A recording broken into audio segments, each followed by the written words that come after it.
जिस धरती पर आज हम विराजमान हैं, मैं माननीय गृह मंत्री जी को बताना चाहूंगा कि महाकवि सूरदास की ये धरती है और जो रैली स्थान है ये भी उनका जो जन्म स्थान है गांव सीही, उस गांव सीही का पार्ट है।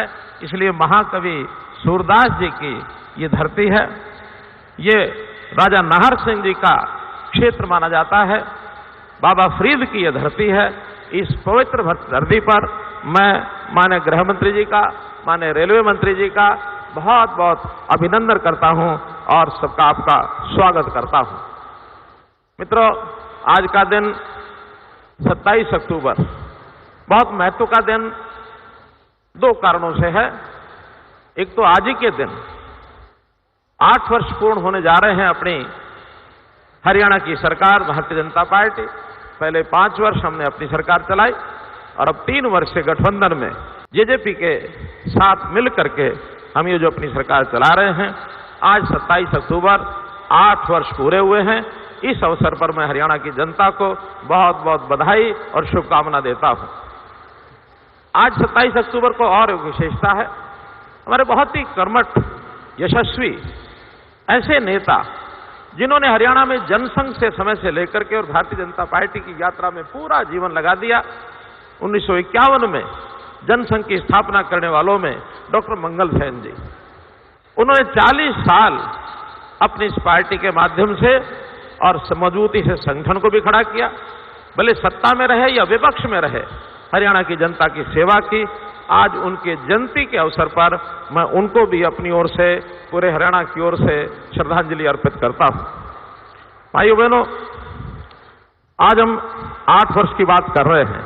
मैं 8 वर्ष के साथ यदि बात करूं हरियाणा के कुल 56 वर्षों की, तो जब हरियाणा बना तब भी ये चर्चाएं होती थी कि हरियाणा नया राज्य पता नहीं टिक पाएगा कि नहीं टिक पाएगा, और हरियाणा की आर्थिक स्थिति कमजोर है, पता नहीं आगे कैसे बढ़ेगा।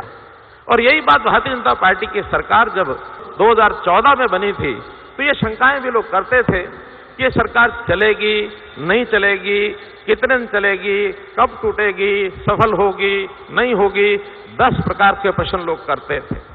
लेकिन मैं पूरा इस हरियाणा की बात अगर करता हूं तो आज हरियाणा देश के अग्रणी राज्यों में से एक है। चाहे वो खेती किसान के नाते, चाहे वो खिलाड़ियों के नाते, चाहे वो सेना में भर्ती होने वाले नौजवान के नाते, चाहे उद्योग के नाते, हम हर दृष्टि से आगे हैं।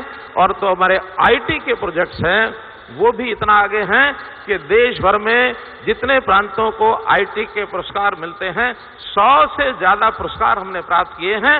और अपने सारे सिस्टम को लोगों की सहायता के लिए हमने आईटी आधारित बना दिया है। मैं अगर कुछ उदाहरण लेता हूं इसके, तो जैसे हमने परिवार पहचान पत्र एक चीज बनाई है जिसमें से हर गरीब परिवार को कैसे सहायता पहुंचाई जा सकती है, एक एक परिवार को चिन्हित करना और उसके लिए योजना बनाना। हमने किसान को उसकी फसल का लेखा जोखा सारा अपने पास रखे, वो सरकार के पास भी रहे, उसकी प्रोक्योरमेंट हो जाए, फसल खराब हो जाए उसका मुआवजा समय पर मिल जाए। तो हमने उसके लिए मेरी फसल मेरा ब्यौरा जैसे ये कार्यक्रम शुरू किए हैं। ऑनलाइन पॉलिसी की चर्चा धनखड़ जी ने की। आज कोई कर्मचारी कम से कम सिफारिश करा करके और वो ट्रांसफर के लिए कभी नहीं जाता, घर बैठे जो उसकी इच्छा होती है उसका ट्रांसफर होता है। गांव-गांव में सीएससी सेंटर्स हमने खोल दिए हैं। सरकार की हर योजना घर बैठे गांव में बैठे हुए व्यक्ति और अपनी योजना को प्राप्त कर सकता है।